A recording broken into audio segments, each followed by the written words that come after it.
네, 소개 말씀 감사합니다. 동아대 이지연입니다. 제가 오늘 강의할 주제는 이제 COVID-19 Associated Coagulopathy를 어떻게 인지를 하고 또 치료를 할 것이냐라는 것인데, 사실 COVID-19 Associated Coagulopathy 중에 가장 흔한 것은 사실 코아굴레이션이 위주여서 스트롬보시스가 메인이기는 한 질환으로 알려져 있고, 실제 블리딩까지 넘어가기에는 워낙에 시비어한 그런 컨디션이 많기 때문에 스트롬보시스가 주로 메인인 그런 질환에서 사실 주제를 이 이후의 세션에서 스트롬보시스 인 COVID-19이라는 주제가 있어서 일단 조금 안 겹치기 위해서 주로는 coagulation abnormality, 우리가 혈액학적인 어떤 변화들, 그리고 패소지네시스가 어떻게 되는지, 그리고 COVID-19에서의 블리딩의 인시던스나 또는 그럴 때 CBC의 변화가 있을 때 어떻게 트랜스퓨전 스트래티지를 가져갈 것인지, 그리고 VT가 실제 퇴원 이후에도 가끔 오게 되는데, 이제 그럴 때 우리나라 데이터는 없지만 해외에서 진행되었던 연구들이 어떤 게 있는지 보는 시간을 가져보도록 하겠습니다. 사실 지금 요즘 엔데믹이라는 말도 나올 정도로 코비드-19 팬데믹이 지금 한 두어 달 정도 최다 확진자 수 이후에 두어 달 정도 지난 시점인 오늘은 한 32,000명 정도 지금 진단이 되고 있는데, 실제로 32,000명이라 하더라도 사실 적은 숫자는 아니죠. 과거 한 1, 2년 전만 하더라도 1,000명만 넘어가도 정말 화들짝 놀라던 그런 시절이 있었는데, 워낙에 60만 명 하다가 좀 줄어드는 것 같아서 요즘 마음이 좀 약간 해이었달까요? 조금 이제 이런 것에 생각이 조금 덜해진 건 있지만, 우선 이제 이런 COVID-19 Associated Coagulopathy라는 것을 우리가 이렇게 경험한 것을 반면 교사 삼아 차후에 지금 COVID-19 오미크론의 또 다른 변이들도 생기고 있고, 또 다른 어떤 바이러스 인펙션에 의한 헤마톨로직 얼터레이션에 대한 또 생각들을 해 나가면서 이제 보는 그러한 좀 어찌 보면 리뷰를 하는 그런 시간이 될 것 같습니다. 그래서 COVID-19 이슈와 관련해서 우리가 이제 헤마톨로지스트로서 관심을 가지는 것들은 대표적으로 이런 것들이 있는데, 오늘 말씀드릴 주제는 주로는 이러한 COVID-19 infection itself에 의한 코아굴로패시고, 또한 이 중에서는 스롬보시스와 블리딩이 거의 뭐 대동소이하게 보고하는 예도 있지만, 상대적으로는 스롬보시스가 조금 더 흔하다고 알려져 있고, 특히 조기에 발견되었을 때 그런 경우들이 많고, 또한 스롬보사이토페니아도 발견은 되는데 사실은 지금 여기에서는 5만 개 미만이 2.5%라고는 되어 있지만, 실제로는 사실 그렇게 많이 흔하거나 그렇진 않고, 실제 sepsis 때문에 우리가 볼 때 이제 그런 SIRS 또는 sepsis induced coagulopathy에서 보는 그러한 양상으로 차후에 진행이 되었을 때 PLT가 떨어지는 것으로 되어 있고, COVID-19 인펙션이 되었을 초기에는 PLT는 사실 이렇게 많이 떨어지는 경우는 많지 않다고 그렇게 이야기가 되고 있습니다. 그래서 보면은 여기 이제 자세히 보시면 트롬보시스에 의한 진단된 VT는 4.8% 정도, 아테리얼 트롬보시스는 한 2.7% 초창기의 데이터긴 한데 최근에도 거의 그렇게 보고되는 것 같고, 또한 오버럴하게는 한 9%, 이거는 이제 사실 환자들이 의심이 되는 사례까지 포함해서 이렇게 이야기를 하고 있고요. 그다음에 블리딩의 경우에는 non major 블리딩까지 포함한 것은 4.8%, 그리고 클리니컬리하게 렐러번트한 그런 메이저 블리딩의 경우는 한 2% 내외로 보고하고 있고, 이러한 데이터들은 보면 사실 코아굴레이션을 이미 하는 환자에서 어떤 것인가라는 그런 후양 연구들에 기반으로 한 데이터가 되겠습니다. 그래서 보시면 이렇게 코아굴로패티라는 것이 중요하게 생각이 된 것은 D-다이머, 우리가 이제 흔히 잘 알고 있는 파이브린 디그라데이션 프로덕트의 일종인 D-다이머가 굉장히 많이 증가되어 있는 환자들이 초창기에 굉장히 안 좋았던 환자들에서 많았고, 특히 이 빨간색 그래프가 생존하지 못했던 사망했던 환자들인데, 특히 사망한 환자에서 굉장히 증가하더라. 이러한 마커는, 이러한 D-다이머는 여러 인플라메이션 마커들, 우리가 대동소이하게 한국에서도 많이 이제 환자들에서 검사를 시행하고 있는 CRP나 ESR 또는 프로칼시토닌의 레벨들과 거의 파지티브 코렐레이션을 하더라. 그리고 또한 이런 것이 모탈리티하고도 연관이 되어 있다라는 여러 후양 연구들에 기반을 하고 있습니다. 이러한 코아굴로패시가 굉장히 중요하구나라는 것을 이렇게 깨닫고 그 이후에 아주 빠른 속도로 안티코아굴런 세라피에 대한 또한 이제 이런 것이 이제 모탈리티의 어떤 중요한 기전이라는 것이 여러 오톱시 결과들 로부터 이제 기반으로 한 그런 데이터를 바탕으로 해서 안티코아굴런 세라피가 이제 프로스펙티브하게 연구가 되는 그런 근거가 된 어떤 초창기의 데이터가 되겠습니다. 그래서 보시면 처음 진단받은 환자에서 코아굴레이션 파라미터가 어떻게 변화가 되면 결국은 생존하기가 좀 어렵게 되는지, 즉 여기 초록색 바가 보면 좀 약간 글씨가 작기는 한데 초록색 바가 생존하지 못했던 환자들이거든요. 보시면 D다이머나 또는 FDP가 처음 진단 당시부터서 많이 높고, 그리고 PT나 또는 PTT가 증가되어 있는 환자들이 결국은 생존하기가 조금 어렵다. 특이한 것은 피브리노젠은 처음부터 떨어진 환자는 그렇게 흔하지 않다. 다만 DIC로 진행을 하는 오버트하게 스테이지 3 또 페이탈해지는 경우에는 피브리노젠이 우리가 통상 보는 그러한 sepsis DIC에서 보는 그런 코스처럼 진행하는 그러한 경우들이 많다라는 것을 여기서 볼 수가 있고, 실제로 DIC 크라이테리아를 처음부터 밑하는 환자들은 실제 많지 않았는데 생존하지 못한 환자에서는 71%로 아주 높게 보고가 되었습니다. 사실 다른 어떤 데이터들에서도 ICU에서 케어했던 환자들은 어떤 프랑스 데이터에서는 아예 DIC 크라이테리아에 맞는 환자는 없었다고 보고를 하고는 있거든요. 그래서 실제로 이제 DIC 피처까지 보이는 환자들은 실제로 아주 심각한 상태의 그러한 인펙션 상태라고 생각하면 되겠습니다. 그래서 보시면은 DIC는 흔하지는 않은데 그렇지만 이러한 환자들이 사망하는 환자들에서는 좀 상대적으로 흔하게 보일 수 있다. 그래서 우리가 흔히 뒤에서도 제가 말씀을 드리겠지만 DIC 크라이테리아에 있는 PLT나 D다이머 그리고 피브리노젠 그리고 PT를 팔로우를 하면서 봐야 될 것 같다라는 이야기가 있겠습니다. 그래서 보시면 이것은 이제 앞서 보여드렸던 데이터는 모두 어떤 기관에서의 후양 연구들인데요. 최근에 이제 메타 아날리시스 결과가 나왔는데 41개 후양 연구들을 쭉 모아서 한 17,000명을 대상으로 해서 솔팅을 해서 분석을 해보니 Severe COVID-19 인펙션 때는 D다이머와 피브리노젠, PT가 증가하는데 보시면 피브리노젠은 떨어지지 않고 올라간다는 게 조금 다른 점이 되겠습니다. 그리고 PAT는 severity가 증가할수록 떨어질 수 있겠다. 초반부터 떨어지지는 않고 severity가 증가할수록 떨어질 수 있겠다라는 그러한 보고가 있습니다. 그래서 사실 저도 COVID-19 associated coagulopathy라는 용어 자체를 사실 이번에 처음 접했거든요. 부끄러운 이야기지만 코아굴로패시가 생긴다는 것은 알고는 있지만 정확하게 이러한 COVID-19 associated coagulopathy라는 용어가 있구나라는 것을 저는 이번에 사실 공부를 하면서 다시 한 번 더 좀 공부를 자세하게 하는 계기가 되었는데 보시면은 COVID-19 associated coagulopathy는 이 단계를 이야기를 합니다. 즉 초기에 D다이머만 증가하는 localized activation of coagulation, 즉 D다이머만 증가하는 localized inflammation이 아닌 조금 더 진행된 상태를 이야기를 하는 것 같고, 보시면 D다이머뿐만이 아니고 PT prolongation과 PLT가 떨어지는, 즉 코아굴로패시가 이제 진행하는 그런 양상, 그리고 매크로 또는 마이크로 스롬보시스가 있는 그런 이 네 가지 중에 두 가지 이상을 만족하는 경우에 COVID-19 associated coagulopathy라고 지금 정의를 프리리미너리하게 하고 있습니다. 사실 이것이 지금 워낙에 빠른 속도로 진행을 하고 있는 그런 인펙션이기도 하고 워낙에 팬데믹이 많이 진행을 한 상태에서 계속 진행이 됐던 연구들이어서 일단 이러한 이제 서제스천이 있었고 또한 이런 것들이 통상 지금 통용이 많이 되고 있는 것 같습니다.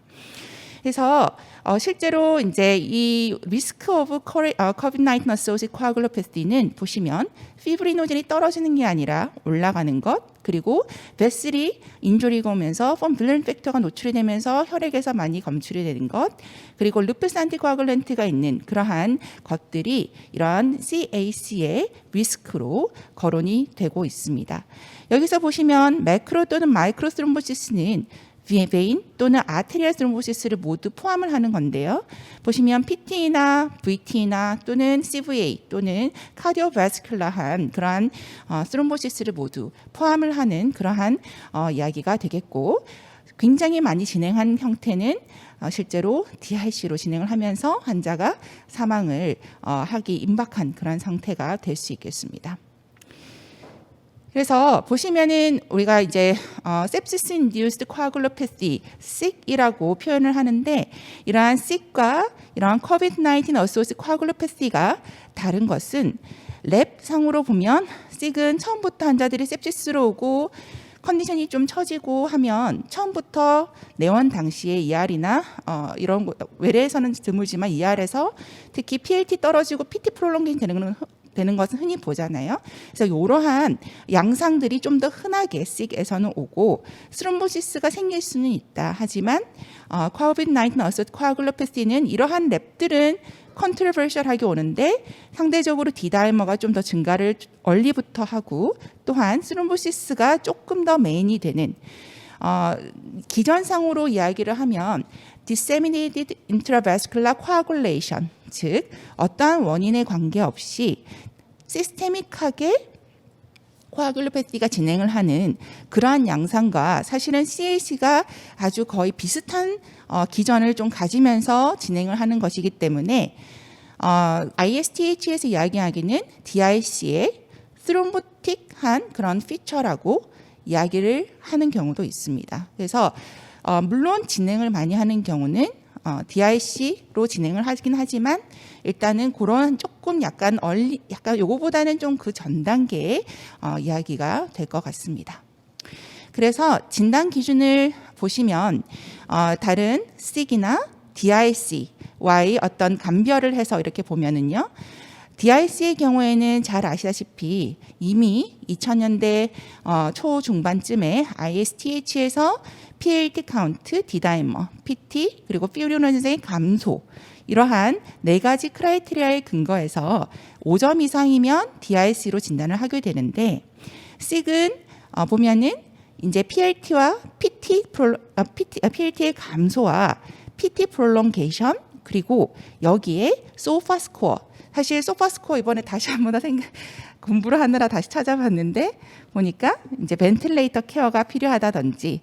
여기 이제 ICU 하시는 선생님들은 또 워낙 잘 아시는 내용들이지만 다시 한번 말씀을 드리면 벤틸레이터 케어나 또는 BP가 처지거나 또는 LFT 증가나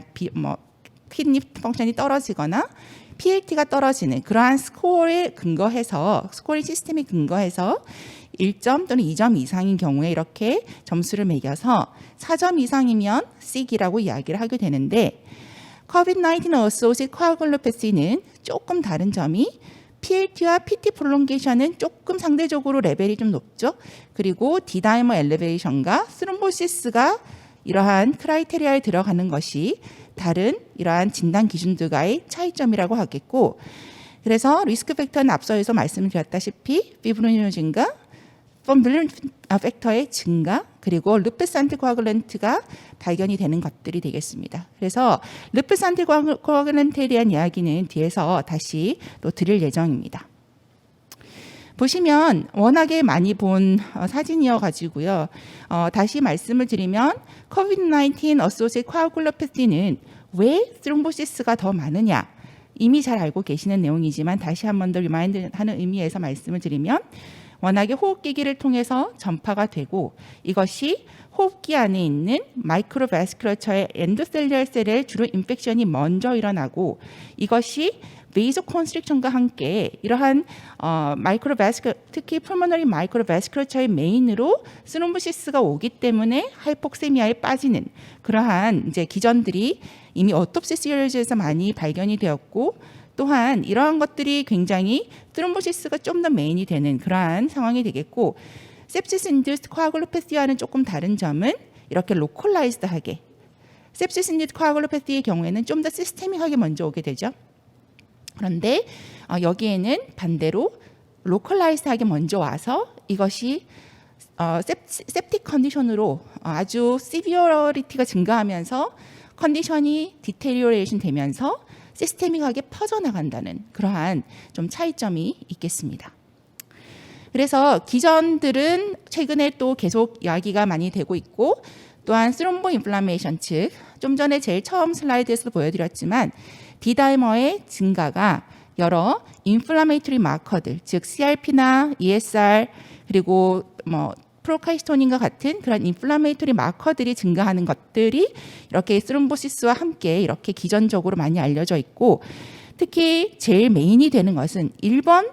메인이 되는 것은 다이렉트하게 바이럴 이펙트, 즉 이 바이러스가 ACE2를 통해서 엔도텔리얼 인조리가 먼저 일어나고 이것이 폼 빌루런트 팩터를 엔도텔리움에서 노출을 하면서 여기에 PLT가 어디히전되고 또한 어그러게이션이 되는 그러한 것이 1번 기전. 그리고 두 번째는 이렇게 인플라메이션이 진행을 하면서 innate immune system, 즉 뉴트로필에서 이러한 댐스나 NET를 네트 같이 이렇게 분비를 하면서 여기에 여러 PLT나 여러 모노사이트 같은 인트랩먼트 되면서 여기에 스룸부스가 더 차게 되는 그러한 하이퍼 코아굴러블한 그러한 상태가 이러한 렁의 마이크로바스큘러처에 먼저 일어나기 시작하는 것이 주된 기전. 이것이 진행을 하면 점점 시스테믹하게 프로파게이션 되는, 그리고 결국은 DRC로 빠지게 되는 경우들이 많은 그러한 상황이 되겠고, 여기에 컴플레인 액티베이션도 또한 다른 기전들로 거론이 되는 것이 이러한 여러 바이옵시 시리즈를 보니 멤브레인 어택 컴플렉스가 스테인이 되는 것을 보고 컴플레멘트 액티베이션도 이러한 엔도텔리얼 인주리에 또한 영향이 있을 수 있겠다라는 그러한 기전들을 밝혀낸 바가 있고, 따라서 C1에 대한 이니비터라든지 이런 것들도 연구가 좀 되고 있는 것 같습니다. 다시 한 번 더 말씀을 드리면 COVID-19 Associated Coagulopathy의 1번 시작되는 지점은 로컬 엔도텔리얼 데미지에 의한 이러한 PLT의 어디전, 폼빌런트 팩터가 노출이 되면서 PLT의 어디전과 어그레게이션이 1번이 되고, 이것은 즉 sepsis induced coagulopathy와 다른 점은 주로 sepsis induced coagulopathy의 경우에는 이러한 티슈에, 시스테믹한 티슈에서 특히 마크로파지와 같은 그런 티슈들 또는 시스테믹한 엔도텔리얼 셀에서 티슈 팩터들이 노출이 되면서 여기에 여러 인트린식, 익스트린식 패스웨이들이 진행이 되면서 이렇게 최종적으로는 파이브린이 만들어지는 것이 조금 다른 점인데, 먼저 시작이 되는 지점이 다르긴 한데 결국은 COVID-19 Associated Coagulopathy도 대동소이하게 진행이 되는 경우에는 이렇게 코아굴레이션 패스웨이가 같이 진행을 하면서 최종적으로는 피브린이 만들어지는데, 그러면 왜 이렇게 COVID-19 Associated Coagulopathy에는 처음부터서 D다이머가 증가를 하게 될까 생각을 해서 이제 봤더니 이 알베올라 쪽에는 이렇게 파이브린을 디그라데이션하는 그러한 프로덕이 즉 이제 유로키나즈 플라즈미노진 액티베이터가 존재를 하게 되고, 그래서 정상적인 방어 기전이 작동을 하면서 피브린이 많이 생기는데 이것을 계속 파괴하는 물질들이 나오니 이 피브린의 디그라데이션 프로덕의 일종인 D다이머가 증가하는 것으로 보이는 거죠. 그래서 D다이머가 증가한다는 것은 그 자체로 우리 몸 안에서 이러한 혈액 응고 기전이 아주 활발하게 일어나고 있다는 것을 반증하는 그러한 결과가 되는 겁니다. 이것이 렁 안에서부터 많이 생기고 또 많이 부서지고 하는 그런 건데, 워낙에 이것이 많이 생기다 보니까 더 스롬보시스가 차는 그러한 양상이 되는 거죠. sepsis 때는 반대로 PAI1 같은 것들이 많이 분비가 되고, 물론 COVID-19 Associated Coagulopathy 때도 그럴 수가 있지만 이런 것들이 많이 분비가 되면서 피브린이 디그라데이션 되는 것을 막게 되면서 더 피브린이 많이 생기는 그러한 기전들이 좀 작동이 되는데, 여기에서는 그거보다는 좀 더 이러한 쪽이 패스웨이가 좀 더 많은 것 같고요. 그리고 앞서도 말씀드렸다시피 이러한 스롬보 인플라메이션, 즉 우리 몸의 정상적인 방어 기전인 뉴트로필이 액티베이션이 되고, 이 뉴트로필에서 분비하는 여러 이런 데미지 어소시에이티드 몰레큘러 패턴이나 뉴트로필 엑스트라셀룰러 트랙과 같은, 한마디로 몸 안에 그물망이 쳐지면서 이런 것들이 박테리아나 바이러스 이런 것들 잘 걸러줘야 되는, 여기에 스트롬보스 이제 PLT라든지 여러 모노사이트나 이런 것들이 한마디로 같이 엉켜 붙으면서 스루모시스가 더 프로파게이션이 되는 양상이 될 수도 있고, 또한 이렇게 컴플레멘트가 액티베이션이 되면서 멤브레인 어택 컴플렉스가 만들어지면서 엔도셀리얼 셀이 또다시 또 인저리를 주게 되기도 하고요. 앞서 계속 이야기가 나오지만 루푸스 안티젠이 만약에 존재하는 경우에, 물론 이 기전은 확실하지 않습니다만은, 이러한 헤파티스 셀이 B셀에서 자극을 하면서 이러한 것들이 아마도 루푸스 안티젠을 많이 분비하게끔 만들면서 이것이 또한 이런 스룸보시스가 만들어지게 되는 그런 기전이 아닐까 하고 생각은 하고 있는데, 아직 이쪽 기전은 확실하지는 않은 것 같습니다. 그래서 이러한 여러 기전들을 통해서 스트롬보스가 많이 프로퍼게이션이 되는 것이죠. 계속 말씀을 드리지만 스테이지 1, 2, 3로 진행을 하면서 이 스테이지 2 단계 정도가 될 것 같습니다. 그래서 우리가 말을 하고 있는 COVID-19 어소시에이티드 코아굴로패스의 경우에는 초기 단계보다는 좀 더 진행한 피브리노젠은 떨어지지는 않고요. 오히려 조금 올라가고 PLT 떨어지고 PT 프롤ongation 되는 그러한 양상들이 이러한 단계가 되겠고, 좀 더 진행하는 경우에는 더 D다이머가 증가하면서 피브리노젠은 종국에는 DRC로 오버타게 가게 되면 떨어지지만 초반부터 떨어지는 경우는 드물다고 했고, PLT도 더 떨어질 수도 있고 PT도 프롤롱게이션이 될 수가 있겠습니다. 그러면 모탈리티가 훨씬 더 증가하게 되겠죠. 그래서 보시면은 이러한 여러 랩 마커들이 있는데, 스룸보시스를 좀 더 예견할 수 있는 랩 마커들은 우리가 잘 아시다시피 이러한 D다이머가 있는데, 보시면 이러한 CRP나 ESR이 증가하고도 연관이 되어 있고, PLT는 떨어지는 것이 아니라 올라가는 것이 스룸보시스가 상대적으로 많은 것 같다라는 그러한 보고가 있고요. D다이머의 경우에는 나노그램 퍼 밀리리터라서 이게 2.5, 우리가 통상 저희 병원에서 보고하는 랩은 마이크로그램이거든요. 그래서 2.5 마이크로그램 퍼 밀리리터 정도가 좀 더 스룸보시스 리스크가 증가한다라는 그런 이야기가 있겠습니다. 그렇다면 블리딩이 정말 언커먼한 이벤트냐? 사실 안티코아굴레이션 워낙 많이 하기 때문에 블리딩 이벤트가 만약에 커먼하다면 굉장히 좀 어려움이 있잖아요. 그런데 일단은 그래도 생길 수는 있고, D다이머가 특히 증가하는 경우나 당연한 이야기지만 PLT가 떨어지게 되면은 블리딩 이벤트가 증가할 수 있겠다라는 그런 보고가 있습니다. 사망을 예견하는 것들은 이러한 DRC가 진행을 한다든지 또는 인펙션이 굉장히 심한 그러한 여러 마커들이 연관이 있을 수가 있겠고요. 그렇다면 PLT가 떨어지는 것은 좀 컨트로버셜하다고 했는데, 여러 스터디들을 메타어널리시스를 한 결과를 보니 통상적으로는 시비어한 이런 COVID-19 인펙션의 경우에는 통상 한 정상 15,000을 생각한다면 한 3만에서 4만 사이로 좀 떨어질 수 있다. 하지만 평균이고 10만은 좀 넘을 수는 있겠다. 통상적으로는 그렇게 이야기를 하고 있고요. 다른 랩마커들은 사실 아직까지 여러 이제 코아굴레이션 스터디에서 이야기하는 것처럼 이렇게 그렇게 클리니컬한 유틸리티는 나머지 마커들은 그렇게 입증된 바는 없습니다. 그래서 이제 우리가 지금 뒤에 강의에서도 이야기가 나오겠지만 워낙 많이 들었고, 작년 중반 이후로 굉장히 핫한 그러한 연구 결과였던 이런 멀티 플랫폼 스터디의 결과들을 보면, 모더리티리 일한 환자에서는 이렇게 테라퓨틱 도시지에 안티코아굴레이션 했을 때도 그렇게 많이 증가하는 블리딩 리스크가 증가하지는 않는 것 같다라는 이야기가 있고, 다만 이렇게 ICU 케어를 하는 그러한 크리티컬리 일 환자에서는 테라피틱 안티코아굴레이션 하는 경우에는 한 4% 내외로 발견이 될 수 있겠다. 이것은 굉장히 중요한 것이, 어찌 보면 아주 크리티컬한 환자에서는 DRC나 블리딩이 굉장히 우려가 되는 부분인데, 상대적으로는 다른 어떤 상황들보다는 적다라는 것이 좀 이런 안티코아굴레이션 했을 때 물론 고생을 하는 경우도 가끔 있지만 조금 약간 안심을 하고 치료를 할 수 있는 그런 부분이 되지 않을까 생각을 합니다. 그런데 이제 사실 에크모를 돌리는 환자들은 COVID-19 인펙션이 되었을 때 상대적으로 굉장히 블리딩 리스크가 일반적인 non-COVID-19 ARDS보다는 더 흔한 것으로 되어 있어서, 이렇게까지 아주 거의 사망을 할 수도 있는 그러한 환자들 상태에서는 안티코아굴레이션이 굉장히 주의 깊게 되어야 될 것 같고요. 그래서 사실 이것을 인터링 가이던스이긴 한데요. 사실 저희가 일반적으로 환자 보는 거의 그런 플로우로 가는 것 같습니다. D다이머나 PLT 카운트, D다이머가 올라가고 PLT 카운트는 사실은 그렇게 좀 떨어질 수는 있겠지만 PT 프롤롱게이션, 피브리노젠은 실제 이제 많이 떨어지는 경우는 드물다고 했는데요. 이런 것들이 변화를 보고 크게 문제가 없으면은 그냥 안티코아굴레이션을 하든지 또는 컨디션이 괜찮으면 퇴원을 할 수 있겠다. LA에서 볼 수 있겠다. 그리고 오버 DIC로 진행을 하는지를 봐야 되는 그런 상황은 D다이머가 아주 많이 증가하는 마키달리하게 3배에서 5배 이상 증가하는 그러한 상황들, 그리고 PT 프롤ongation, PLT 떨어지고 피브리노젠이 종국에 떨어지는 이런 상황들은 당연한 이야기지만 ICU 케어나 이런 것들 여부를 생각을 하면서 이러한 안티코아굴레이션도 굉장히 조심스럽게 해야 되겠고요.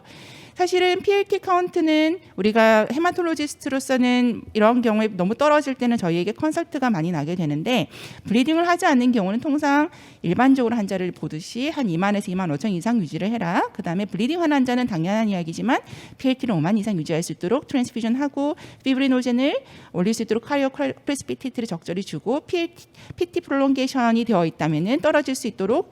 FFP를 잘 줘나 뭐 비타민 K라든지 이런 것들을 줄 수도 있겠지만 이런 상황들은 사실 좀 어떻게 보면은 조금 힘들 수도 있는 여러 상황들도 될 것 같습니다. 그래서 사실 앞서 제가 이러한 안티포스폴리피드 안티바디들에 대해서 말씀을 드렸는데요. 코비드-19 인펙션이 있을 때 이전 연구들에서 isolated APTT 프롤ongé션이 되는 것을 한 20% 정도 관찰했다고 합니다. 그래서 사실 isolated APTT 프롤ongé션이 되어 있을 때는 여기 이제 혈전지혈학에 있는 선생님들은 모두 다 알고 있는 플로우겠지만 당연히 리체크하고 믹싱 테스트에서 교정이 안 되면 이러한 팩터들에 대한 스페시픽 팩터 스터디를 나가는 것이 이제 이런 플로우가 되겠는데, 그래서 안티포스폴리피드 안티바디가 양성이 나온다면은 3개월 간격으로 팔로업을 해서 타이터가 계속 높으면 APS를 진단을 하게 되는데요. 사실 이것은 APS라고 꼭 말하기는 어려운 그러한 상황이 물론 기저 있었을 수도 있겠지만 통상 이러한 아이솔레이트 APTT 프롤ongé션이 되는 한 20% 정도 환자에서 한 90 거의 100% 가까운 90%에서 100% 가까운 환자들이 이러한 루푸스 안티코아굴린 테스트가 양성으로 나오는 경우들이 있었고, 따라서 이것이 이제 중요한 것은 뭐냐면은 APTT가 프롤ongé션 되어 있을 때 안티코아굴레이션 이 환자들은 해야 될 것 같은데 못하는 거 아닐까, 이것이 블리딩으로 결국 이어지지 않을까라는 그런 우려가 있는데 꼭 그렇지는 않다. 왜냐하면 이러한 안티포스폴리피드 안티바디들이 대부분 문제가 되어서 APTT 프롤ongé션 되는 경우들이 많고, 따라서 이러한 경우에는 가능한 당연히 블리딩이 없다면 그렇게 하고 환자들이 이런 APS와 여러 그냥 컴패터블한 그런 증상이 없다면 그럴 수도 있겠지만 안티코아굴레이션은 이렇다고 해서 윗홀드하지 말고 스룸볼라이틱 테라피를 반드시 해야 되는 건 반드시 이제 중지를 해야 되는 건 아니다라고 그렇게 엑스퍼트들이 레코멘드 하고 있습니다. 그러면 이제 트랜스퓨전이 우리가 이러한 스롬보시스나 블리딩을 예방할 것이냐, 반드시 그렇지는 않고 우리가 통상적으로 하는 여러 프로시저처럼 블리딩을 하거나 또는 인베이시브하게 라인을 잡아야 된다든지 이러한 경우에 트랜스퓨전을 유지를 할 수 있도록 해라라고 레코멘드하고 있고요. 랩 체크는 따라서 이러한 코비드-19 어소시에이티드 코아굴로패시로 진행을 하는지 또는 앞으로 DIS로 진행하는지 환자의 컨디션을 보고 이제 결정을 해야 되겠지만, 이제 통상 입원을 해서 컨디션이 안 좋고 옥시전 리ኳ어먼트가 높은 경우에는 D다이머, PLT, PT 그리고 피브리노젠 등을 팔로업을 하면서 환자들이 스롬보시스가 생기지 않는지를 모니터링을 하면 좋겠다라고 이야기를 하고 있습니다. 그래서 VT 이야기는 뒤에서 사실 말씀이 나올 거라서요. 중요하게 지금 말씀을 다루고 넘어가지는 않을 텐데, 어쨌거나 코비드-19 이후에 퇴원 이후에도 VT가 한 이렇게 보고를 높게 하는 데도 있고 통상 한 1%에서 5% 정도 보고하는 것 같습니다. 그렇지만 루틴리하게 로어 익스트리미티 울트라사운드를 레코멘드하고 있지는 않고요. 다만 improve VT score, 즉 이전의 VT 히스토리나 이전 스롬보필리아의 어떤 리스크가 있는 환자들 또는 캔서가 있거나 나이가 많은 사람들의 경우에는 이게 2점에서 4점 이상인 경우에는 이러한 미셸 트라이얼, 최근에 발표가 되었었는데 이러한 트라이얼 근거에서 해볼 수 있다. 그래서 보니 물론 이 연구가 조금 여러 악유를 받긴 했었는데요. 워낙에 예방요법을 하지 않은 환자에서 일반적인 것보다 훨씬 더 많은 VT의 재발이 있었기 때문에 이제 이러한 그런 아규먼트는 있었지만 어쨌거나 리바록사반은 10ml를 데일리 5주간 퇴원 이후 줬을 때 이렇게 3분의 1 정도로 이러한 VT의 재발이 줄어들 수 있겠다라는 그러한 이야기가 있어서 이러한 improve VT 스코어가 높거나 이러한 2점 이상이면서 D다이머가 정상 레벨보다 2배 이상 높은 경우에는 이러한 리바록사반 10ml 정도를 쓸 수 있겠다라는 레커멘데이션이 있습니다. 그래서 앞선 이야기들이고요. 그래서 앞선 내용들을 정리를 하자면은 이렇게 코아굴레이션 파라미터들이 굉장히 코비드-19 인펙션에 흔한데 특히 디다이머의 증가가 제일 처음부터 많고 디다이머의 엘리베이션뿐만이 아니고 진행이 되었을 때에는 PLT가 좀 떨어진다든지 특히 PLT 프롤롱게이션이나 트롬보시스가 생길 수 있는 위험이 있어서 이 네 가지 중에 두 가지 이상을 만족한다면 CAC로 진단을 해볼 수가 있고 특히 패스트웨이 중에 중요한 스로모 인플라메이션이라는 것 그리고 트랜스피니언스 서포트는 실제로 블리딩을 하거나 이런 인베이시 프로시저가 필요한 경우에 하는 것이 좋겠고 또한 VT 프로필락시스를 퇴원 이후에 하는 경우에는 특히 이제 하이리스크인 환자들은 삐접을 한 그런 옵션이 되겠다라는 것으로 정리를 해볼 수가 있겠습니다. 이상입니다.